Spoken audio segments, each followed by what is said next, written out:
When did Oliver Stone approach you? Well, my connection with Oliver Stone began about 2 months after the publication of my book Crossfire, The Plot That Killed Kennedy, which was in the fall of 1989, I believe.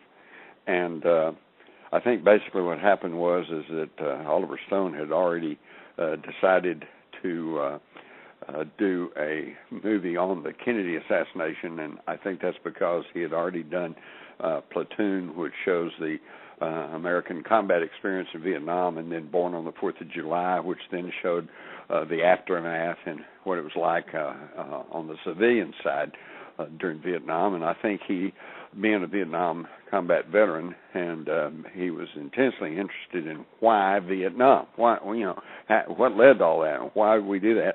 And I think that led him to the Kennedy assassination. So he had already decided to use Jim Garrison, the district attorney in New Orleans, as a protagonist because as Stone told me, one of the first times I ever met him was, he said, I want you to understand, I'm not making a documentary, I'm making a movie. So he wanted a storyline, and he was going to use Kevin Costner Kevin Costner as Jim Garrison. The problem was Garrison's book covered his perspective and the events of his prosecution of Clay Shaw in New Orleans, but it did not really get into the details of the assassination itself in Dealey Plaza. And my book, Crossfire, covered that in great detail with all the evidence and witnesses and theories and everything else. And so he had a former CIA station chief, John Stockwell, working for him. And Stockwell, as I understand later, that told him, hey, Jim Mars has a book out that covers all those details. And so the next thing I know, my agent had gotten a contact from Stone's people and wanted to know if the book was available as the basis for a movie. And, of course, we said yes, and that's how all that began. Were you skeptical at all? Because obviously this is a big Hollywood studio movie, JFK. I mean, right. You wouldn't have thought that they would be brave enough to mount a film like this. Well, yes, I had some trepidations, but here's the thing: I already had my contract, I already got my money, and so I was fully prepared to repudiate the movie if I thought they strayed too much from my conclusions and my beliefs about the truth behind the assassination. But interestingly enough, they didn't even just use the material in my book per se. He had his own research team headed by a woman named Jane Rasconi, and they backtracked on my book, and they re-interviewed some of the same people I interviewed, and they looked at the same evidence I'd looked at, and interestingly enough, they came to the same conclusions. And because it's just there, okay? Let me explain to you about the Kennedy assassination in a nutshell. It's a matter of just belief systems, okay? If you trust the government and believe what the government tells you, even though they've lied to us time after time after time, I mean, light in the end of the tunnel of Vietnam, no weapons of mass destruction in Iraq, read my lips, no new taxes, the air quality's okay on Manhattan following 9/11. I mean, they only lie to you continually. But if you trust the government, then you trust the evidence they present against Lee Harvey Oswald, and it does appear on the surface that it's pretty damning, and therefore he must have done it all by himself. But if you don't trust the government and you question this evidence, and you look closer, it all begins to fall apart, and you realize that there's something else going on. And this is the key to the assassination. Anyone could have killed Kennedy. KGB agents, CIA assassins, mafia hitmen, Castro agents, and yes, even the proverbial lone nut. Okay, so anyone could have killed him, but who has the power to cover it up and to block any meaningful investigation and to fabricate evidence, destroy evidence, and alter evidence and suppress evidence and intimidate witnesses? Okay, only officials high in the federal government of the United States. And this is the key to the whole thing. This is what transformed what was then legally only another Texas homicide into a national coup d'etat. And that is the truth. And once you understand that, then everything kind of falls into place. It's like, why is it still so controversial after 50 years? That's because nobody wants to admit to the coup of 1963. And in that coup, in your opinion, what part, if any, did Oswald play? He was a dupe, a patsy, just as he said he was. I think there's sufficient evidence to certainly raise reasonable doubt as to whether he even fired a rifle that day. Now, let me make this clear. I'm not saying Oswald was some innocent off the street. He was mixed up in the whole thing, but there is pretty overwhelming evidence that he was connected to U.S. intelligence, possibly originally as through the Office of Naval Intelligence, and keep in mind the Marines are a branch of the Navy Department, and sent on an intelligence mission to Russia, and then picked up as a CIA operative. There has been a CIA paymaster who testified to the House Select Committee on Assassinations that he actually remembered cutting checks from the CIA to Oswald long before the assassination. There's even an intriguing warning from FBI Director J. Edgar Hoover in 1960. This is 3 years before the assassination, and he sent a memo to the Security Division of the State Department warning that an imposter might be using Lee Harvey Oswald's passport and seeking information. Now, that's amazing, because we were told at the time, and basically throughout the years, that nobody in the government knew much about Oswald. They didn't know him. They didn't know exactly what was going on. He was just kind of a loner. Nobody knew anything about him. And here shows none other than J. Edgar Hoover personally knew the name Lee Harvey Oswald 3 years before the assassination and suspected someone was impersonating him. It's just amazing. And so all of this adds up to the coup of 1963. Oswald, they wanted us to think of him as, like you said, the lone nut, just a frustrated loner. But his is really one of the most fascinating stories in American history. When you go down that wormhole, Oswald was much more than just your average lone nut out there with a rifle. When at the time of his death, he had just turned 24. So basically, he was basically 23 years old. What a young guy. And yet, in the year or two prior to the incident in Dallas, he was in contact with no less than 9 FBI agents. I ask you in your audience, how many FBI agents have you come into contact with over the past year or so? Yeah. So, just back to the movie very quickly. When you were, it was based upon your book in part, and you were also a consultant on the film. So I would imagine you were present for a lot of the shooting of the film. Were you present for the Dealey Plaza recreation? Yes, yes, I was. In fact, I had a robe. They asked me if I wanted a part, and I said, well, I'm not that interested in a part. I said, but I would like to be on hand when you run the motorcade again, because having studied it all these years, that would really be a thrill to watch it all be reenacted. And so I shaved off my beard, and they put a toupee on me and some kind of outfit, and I was supposed to be Joseph Miltier, who was a right-winger here in Florida who had been tape recorded by police several weeks ahead of time saying that Kenny was going to be killed when he went to Dallas by a sniper with a high-powered rifle. So I was there in the crowd along Houston Street when they ran the motorcade. And that was pretty interesting for me to watch it all, having studied it at length as I have, and then watching it transpire in front of me. And while I'm there, I'll tell you about an incident that you probably hadn't heard about, but it kind of, in a spiritual way, tells me that I think there was probably somebody looking out for Stone in his movie. at one point I was standing on the south curb of Elm Street and looking towards the school book depository in the intersection there at Houston and Elm.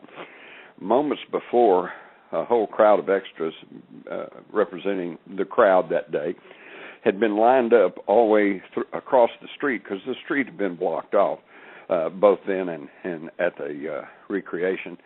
And they had been curbing all through Houston Street there. But the day was hot, and they called a break and called cut. And all these extras had moved out of the street, which was in direct sunlight, and were all standing over in the shadow of the Texas School Book Depository to get out of the direct sunlight. Meanwhile, the Sixth Floor Museum, which claims that they try to make no particular position on the assassination, and yet they plexiglassed off the sixth floor window and put the little boxes there and left the window half open, and it just screams out, here's where the assassin was. And they wouldn't even let Stone film from that window. And I'll tell you the reason for that is because if you go and get in that window, which I have been there before they put the museum in, you cannot get a direct line of sight into the street where Kennedy was first shot because of an intervening tree. There's a live oak tree that's right there in between, and that causes a big problem. And, of course, they don't want people to see this because it contradicts the official version. And so they wouldn't let Stone film from the sixth floor window. But they allowed him to go to the seventh floor window, which was a really big plate glass window. And so I'm standing there watching this, and I look up, and they are on the seventh floor, and they're messing around at that window getting ready to shoot. Well, somebody must have bumped it or something, because all of a sudden this huge plate glass pops out of the window and starts falling down directly towards this crowd of extras standing there on the street corner. And I'm sitting there, and in my mind I'm flashing, this is horrendous. It's going to hit all those people, and it's going to shatter in a million pieces. And you're going to have all these people cut and maybe even killed. And just as I'm thinking that, a gust of wind came along and caught this pane of glass, and it kind of slid sideways and crashed into the middle of the street where they had just vacated and smashed into a million pieces. And wow. Everybody just kind of went, what was that, And then people rushed out and began sweeping up the glass, and everything just went on, and I'm not sure that anybody even realized what kind of tragedy had just been averted. I think some of the people standing there below did not even realize what exactly had happened there. Isn't that an amazing story? Yeah, that could definitely be construed as a sign. Tell me about what you were aware of in terms of the controversy surrounding this film and the efforts to kind of thwart the film before it even started shooting. I mean, this was unprecedented. Well, here's the thing. I'm as a 50-year journalist, I try to maintain some objectivity, and so I certainly have no problem with dissenters and critics and people who want to say, well, maybe it's this, maybe it's that, and But when I saw the high level of attack that took place on Stone's film, even before it was shown, I mean, any piece of art, whether it's a film or a statue or a painting or anything, you should at least let them perform and see the results and then criticize it, right? In this case, they were bitterly criticizing the film even before anyone got to see it. Yeah. In fact,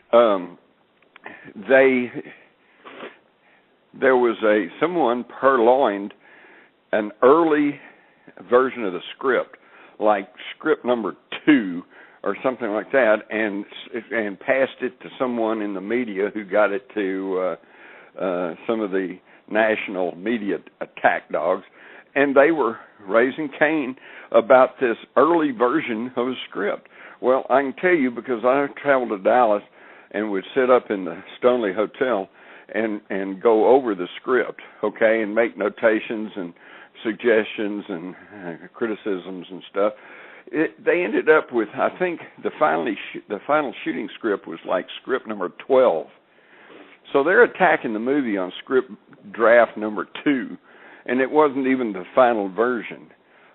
So that really told me that there was a conscious effort to try to denigrate this film even before anyone got to see it, which certainly tells me that there's an agenda there. This isn't just a issue of criticizing Stone as work. This is an issue of trying to baffle and befuddle the public and keep them from paying any good attention to the film, which, by the way, was indeed a movie. So it's not 100% ground truth, but I'm here to tell you that the movie JFK is the closest we've come to hearing the truth about the Kennedy assassination.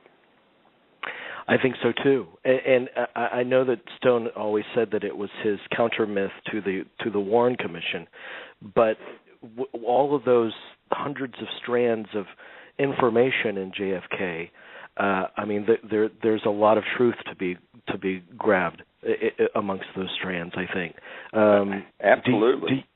Yeah. For example, I'm always being asked about, well, who was Mr. X, the person that Kevin Costner as Jim Garrison goes to Washington to meet, and he's some sort of insider, and he lays out all of the context in which the assassination took place. All right. The explanation for who was Mr. X basically was Colonel Fletcher Prouty, who was a liaison officer between the Pentagon and the CIA, and as such, he was privy to information concerning both of those entities, and yet, being a Pentagon officer, he had not signed the secrecy oaths that CIA officers are required to sign, and therefore he was able to actually talk and say what was going on. And Jim Garrison indeed met with Colonel Fletcher Prouty, but this was only years after the prosecution of Clay Shaw. It did not happen within the time frame of the movie. And so I think Stone quite correctly knew that if he identified the man that Kevin Costner met with as Colonel Prouty, he would be met with the debunkers who would say, well, that didn't happen. You know, it didn't happen at that time, and Stone's just making stuff up. So what he did was, actually, Jim Garrison did go to Washington, and he did meet with a military intelligence officer named Richard Case Nagel. And Nagel told him some information, inside information, about the assassination. So what happened here was Stone combined those two characters, Colonel Prouty and Richard Nagel. And that's efficient filmmaking. You know, and that became Mr. X. I would imagine that you felt a certain kinship towards Jim Garrison. I mean, you guys were on the same journey and making lots of headway. I mean, did you have a lot of interaction with Mr. Garrison through the years? Well, I wouldn't say a lot, but yes, I had met with him and interviewed him prior to even the movie deal going down. And I'd had lunch with him in New Orleans, and I found him to be a highly articulate and educated person, and a very fascinating background. A lot of people don't realize that he had been a forward artillery observer in World War II, flying a little plane, which is a very hazardous job because they'd shoot you down if they could. And then after the war, he joined the FBI. And a lot of people don't understand that he was an FBI agent for a while. But then he went on and got into politics and ran and was elected district attorney there in New Orleans, and in fact had earned some ire among the city fathers for his trying to clean up the judicial system and trying to make things a little better there. Now, he's been criticized because they said that he went soft on organized crime. Well, being district attorney of New Orleans, I would think, would be pretty similar to being district attorney of Las Vegas, okay? The mob's there, the mafia's there. It's a fact of life, and you just have to deal with it, as you can. But that doesn't mean that he was in the mafia's pocket. In fact, I asked him point blank about that at one point. I said, they criticize you for talking about the CIA and the FBI, but you don't hammer on the mafia. And his explanation was that he believed that there was mafia involvement in the assassination. He said, and I agree with him, that they did not have the power to orchestrate something like this on their own, and certainly not the power to cover it up and prevent any future prosecutions against organized crime for assassinating the President of the United States. And he said, therefore, I'm not that interested in the mafia. I want to know who was behind it. Absolutely. I've been watching, obviously it's the 50th anniversary of the assassination, so there's a lot of television programming going on right now, and I've been watching a lot of it. And it feels to me, even though I'm sure the American public, through a vast majority, still believe in a conspiracy, it seems to me that the tide is starting to slowly turn to the lone gunman theory again in all of this stuff that I'm reading and watching on television. Do you sense that tide? I absolutely do, and it's very simple. The powers that be, which are in power thanks to the coup of 1963, are trying to indoctrinate or at least confuse a whole new generation of Americans. You see, the cover-up in the Kennedy assassination has never been what we traditionally think of as a cover-up, a lack of evidence and information.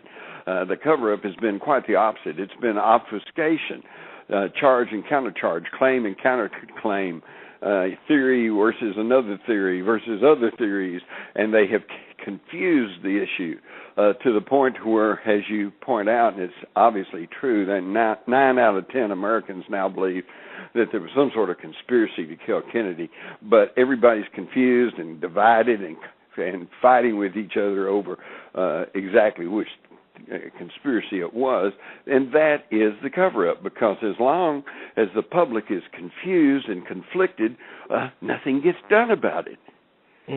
And then you have to also understand that, I am constantly asked, and have been for years, will we ever know the truth about the Kennedy assassination? And I'm here to tell you, yes, we know the truth right now. It's just that most people do not want to face it. And what I mean is that, yes, we had a national coup d'etat. John J. McCloy was one of the Warren Commission members. And during one of their early sessions, he made the statement, he said, what is of paramount importance is that we must show the world that the United States is not just another banana republic where the government can be changed through conspiracy. Okay? Well, unfortunately, yes, we are just another banana republic, and our government was changed through a conspiracy and through a violent act, which is the very definition of coup d'etat. And but so the real question becomes, will they ever tell us this truth? Will a federal official get up at a press conference and go, okay, here's what really happened? And the answer to that one is no, that's not going to happen. And I'll tell you why. Because to admit publicly that there was a coup in the United States in 1963 that put Lyndon Johnson into office would be to basically say that every succeeding administration since Johnson has been illegitimate. Okay? So you can imagine that lawyers would have a field day. They would go back and question every law, every regulation, every executive order, everything that's happened since 1963 could be called into question, all right, because we're just a banana republic. So nobody's going to admit that. I discovered Buell Frazier. I had never really known about him before.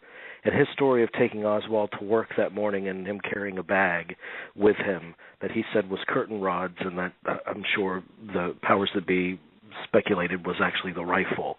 What is your take on that?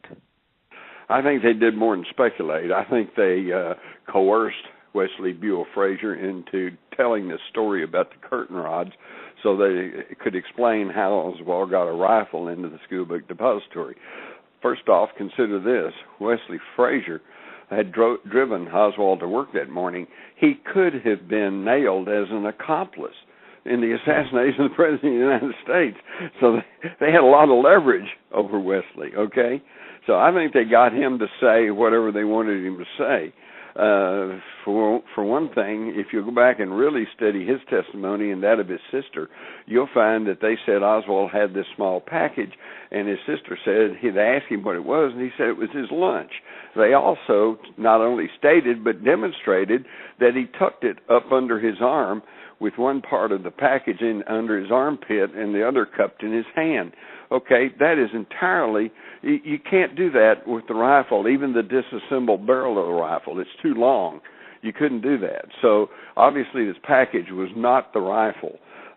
Also, there were photographs taken of Oswald's room at the Beckley Street address that very weekend once his name became known and he gained all the notoriety, and it shows that there's curtains hanging there in his room on curtain rods, and nobody ever turned up with the curtain rods, okay? Of course, they say it was a rifle, but then that gets to the question of the rifle, and the Warren Commission even hedged about the identity of the rifle. There's so much question about it. The people who originally found it, Deputy Sheriff Weitzman and Roger Craig and others, they said it was a 7.65 German Mauser, and they saw the word Mauser stamped on the receiver. And yet later that afternoon, it suddenly transformed into a 6.5 Mannlicher Carcano, an Italian war rifle. And then the Warren Commission published an ad from the magazine. They said Oswald ordered the rifle from, and it showed a 42-inch rifle, long rifle, and it said this is an ad similar. Well, even at the time I thought, well, wait a minute, why are they showing us a similar ad? It was in American Rifleman, a national publication. Why don't they show us the actual ad? Well, the actual ad in the edition that he supposedly used to order the rifle shows a 46-inch long rifle. So instead of explaining this discrepancy, the Warren Commission chose to just show us a phony ad. So, and this was only the beginning. The Floyd Reeby was the photographer who took the autopsy photographs of Kennedy, and Gerald Custer was the technician at Bethesda who took the x-rays of Kennedy's body. And both of them are now on the record. And keep in mind, these are the guys who took the x-rays and the photographs, not conspiracy theorists and not authors. And both of them are on the record now saying that the x-rays and photographs that the National Archives are presenting to the public are phonies, fakes, and not the ones they took.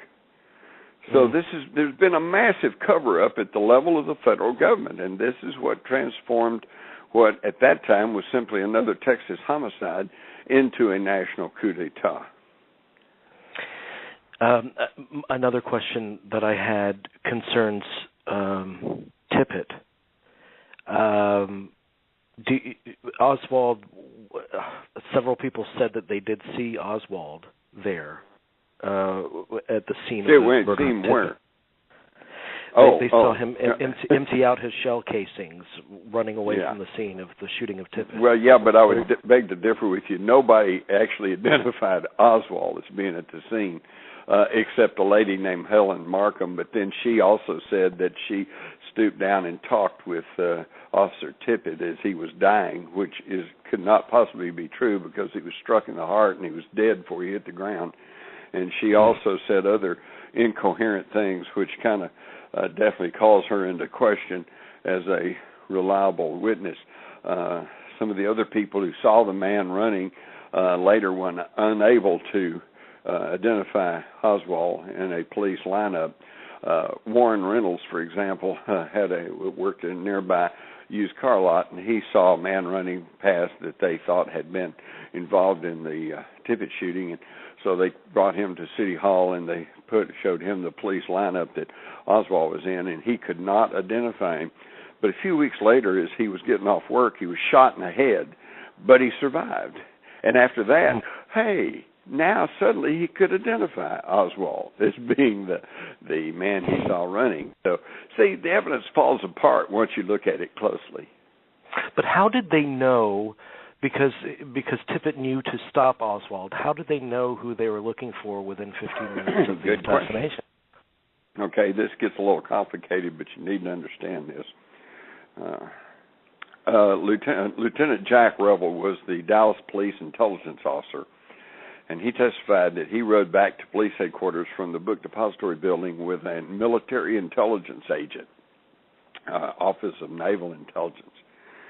And upon arriving back at the police station, first thing he did was type up a list of depository employees. Heading his list was Harvey Lee Oswald of 605 Elsbeth. Okay? Now, Lee Harvey Oswald had indeed lived at 602 Elsbeth in the fall of 1962, but that information was found nowhere on his employment applications or paperwork there at the book depository. So where did Revel get this erroneous name and erroneous address? Well, at the time of the House Select Committee on Assassinations, Colonel Robert Jones of 4th Army Intelligence in Fort Sam Houston testified that he had some agents in Dallas and that on the day of the assassination they contacted him and said that they had arrested a suspect in Dallas and his name was Alex James Hydell. Jones said he went to military intelligence files and found a file on Alex James Hydell, and it cross-referenced to a Harvey Lee Oswald of 605 Elsbeth. So in other words, that tells us that the Dallas police were tipped off to the identity of their suspect by military intelligence.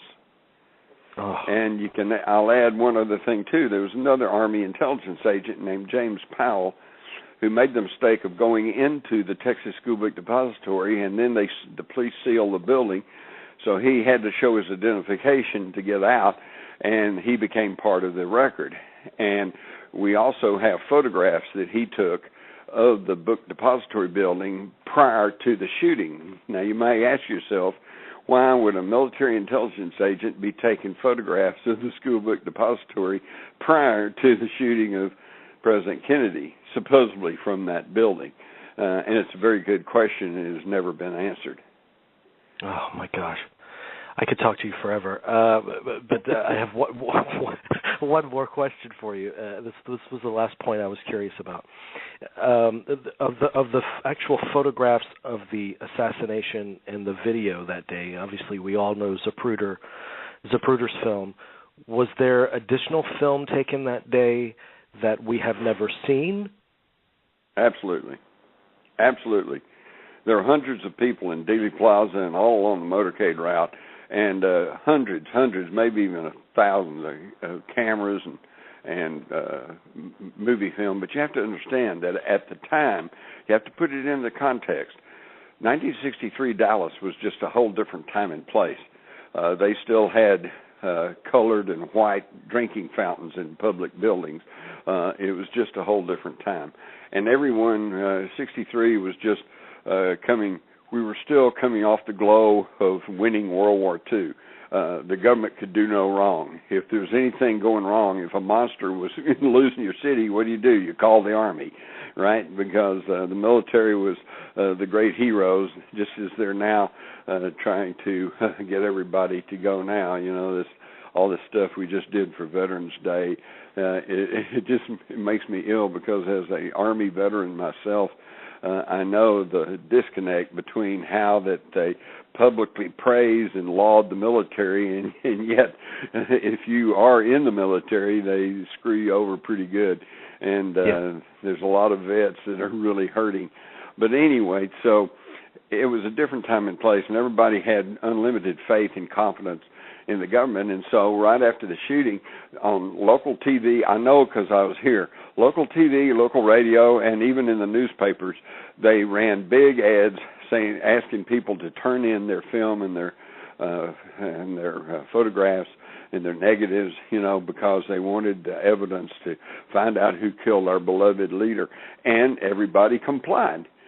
Now, so people say, well, where's the evidence? Well, they took it all up. In fact, in the summer of 1964, you know, months later, they were still putting out public appeals for people to turn in their photographs and films, and very precious few of any of those have ever seen the light of day. Just recently, there was a film showed up that had been locked away for years. Somebody took it, and they didn't turn it in, and then all of a sudden their family found it, and it's become public. And so I think there's a very good chance that in the future we may see more photographs and more film evidence come forward. But even the evidence we do have, like the famous Zapruder film, in my new updated version of my book, Crossfire, same title, but it's a new version with a tremendous index in it. And in there you're going to find the evidence that even the Zapruder film has been tampered with. There are missing frames, and there are certain frames that have been doctored.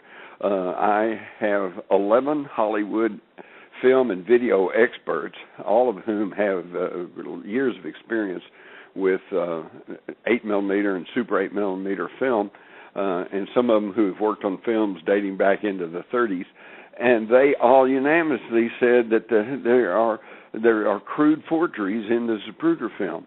And we now know beyond any question that it was in the hands of the CIA prior to being turned over to Time Life magazine.